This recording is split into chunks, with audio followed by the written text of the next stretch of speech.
Hello दोस्तों, welcome back to my channel. हमारा जो टॉपिक चल रहा है राजनीतिक व्यवस्था, इसके अंतर्गत जब से ये चैप्टर हमने स्टार्ट किया है, एक शब्द आ रहा है, वो है औचित्यपूर्णता और वैधता। आज इसी शब्द के अर्थ को हम समझेंगे, क्योंकि देखिए कहीं ना कहीं शक्ति और सत्ता का औचित्यपूर्णता या वैधता से घनिष्ठ संबंध है। जब शक्ति का आधार औचित्यपूर्णता होता है तो वह सत्ता कहलाती है। औचित्यपूर्णता या वैधता का क्या अर्थ है और शक्ति के संदर्भ में इसका क्या महत्व है, इसको समझना बहुत ही आवश्यक है। तो पहले हम इसको समझ लेते हैं कि औचित्यपूर्णता या वैधता का अर्थ क्या है।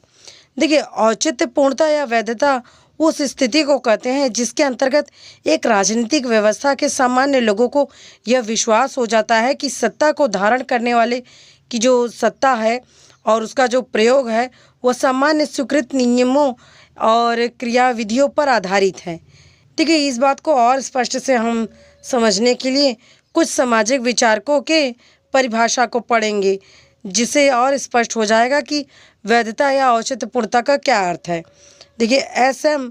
लिपसेट के अनुसार औचित्यपूर्णता का मतलब व्यवस्था की उस योग्यता और क्षमता से है जिसके द्वारा यह विश्वास उत्पन्न किया जाता है या फिर और स्थिर रखा जाता है कि वर्तमान राजनीतिक संस्थाएं समाज हेतु सर्वाधिक समुचित कार्य करेंगी, यानी बहुत ही अच्छे कार्य करेंगे और बहुत अच्छी तरह से व्यवस्था को बनाए रखेंगे। और सामाजिक विचारक कोहन एल्फ्रेड के अनुसार वैधता का अर्थ शासकों और शासितों के मध्य एक समझौते की स्वीकृति है। इसके अति प्रारंभिक रूप से यह लोगों का एक ऐसा समझौता है जिसके अधीन लोग जीवित रहने और बंदी गृह से बाहर रहने के बदले सरकार के आदेशों का पालन करना और क्या कह सकते हैं कि उसे जो पालन या आदेश देते हैं उसे स्वीकृति प्रदान करते हैं या फिर उसे स्वीकार कर उसका पालन करते हैं।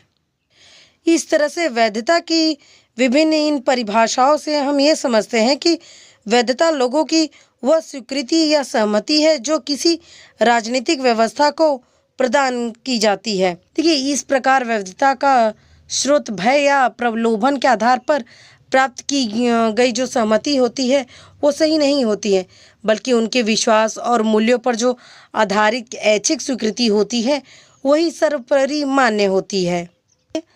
औचित्यपूर्णता और वैधता को समझना बहुत ही आवश्यक है, इसीलिए इसकी कुछ विशेषताएं भी होती हैं। जैसी पहली विशेषता है विशेष विश्वास विकसित करने की सुयोग्यता। देखिए, किसी भी राजनीतिक व्यवस्था की वैधता इस बात पर निर्भर करती है कि वहाँ के लोग अपने विश्वास के आधार पर उस व्यवस्था को किस सीमा तक वैध मानते हैं।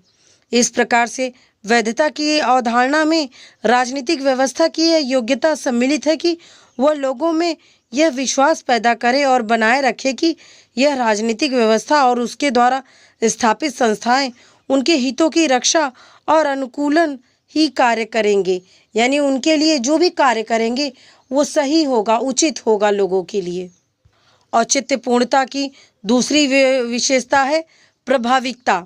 देखिए, प्रभाविकता को स्पष्ट करते हुए प्रोफेसर लिपसेट का मत है कि किसी राजनीतिक व्यवस्था की स्थिरता और उसकी वैधता उसकी प्रभाविकता पर निर्भर करती है। वैधता की स्थिति प्राप्त करने के लिए राजनीतिक व्यवस्था केवल कहने मात्र के लिए ही न हो, बल्कि उसका नागरिकों पर प्रभावशाली नियंत्रण भी होना आवश्यक होता है। इस तरह से किसी भी सत्ता को प्राप्त करने के लिए प्रभावशाली होना बहुत ही आवश्यक है। वैधता की तीसरा विशेषता है मूल्यों पर निर्भरता। देखिए, किसी भी राजनीतिक व्यवस्था की वैधता का संबंध लोगों के मूल्यों पर निर्भर करता है, या फिर किसी भी राजनीतिक व्यवस्था को लोगों की स्वाभाविक सहमति उसी समय प्राप्त होती है जब वह देश की जनता के सर्वमान्य मूल्यों और विश्वासों पर आधारित होता है। वैधता की चौथी विशेषता है वैधता शक्ति को सत्ता में परिवर्तित करती है। इसका अर्थ है वैध शक्ति को ही सत्ता कहते हैं, यानी जब किसी शक्ति को जनता की सहमति या फिर वैधता प्राप्त हो जाती है जो वह सत्ता का रूप ग्रहण कर लेती है, तो इस तरह से जो वैधता प्राप्त है उसी को शक्ति या फिर सत्ता प्राप्त होती है। इस प्रकार से हम कह सकते हैं कि वैधता ही एक ऐसा गुण है जो शक्ति को सत्ता में परिवर्तित करती है। वैधता की पांचवी विशेषता है वैधता विशाल सामाजिक स्वीकृति पर आधारित है। देखिए, किसी भी व्यवस्था की वैधता कुछ लोगों पर नहीं होती है, बल्कि एक विशाल जनसमूह की सहमति पर निर्भर होती है, जिसके कारण ही वैधता का संबंध समाज के कुछ लोगों या विशिष्ट जन पर निर्भर नहीं रहता, बल्कि विशाल सामाजिक स्वीकृति पर आधारित होता है। इस तरह से हम कह सकते हैं कि वैधता की धारणा उस योग्यता पर आधारित है जिसके द्वारा लोगों को यह विश्वास होता है कि यह राजनीतिक व्यवस्था अच्छी है। अब हम वैधता की महत्व को समझते हैं। देखिए, वैधता प्राप्त करना बहुत ही आवश्यक होता है किसी भी सत्ता के लिए। व्यक्ति और सत्ता के बीच अच्छे संबंध की स्थापना के लिए यह आवश्यक है कि सत्ता के द्वारा अधिकाधिक सीमा तक वैधता प्राप्त करने का प्रयत्न किया जाए।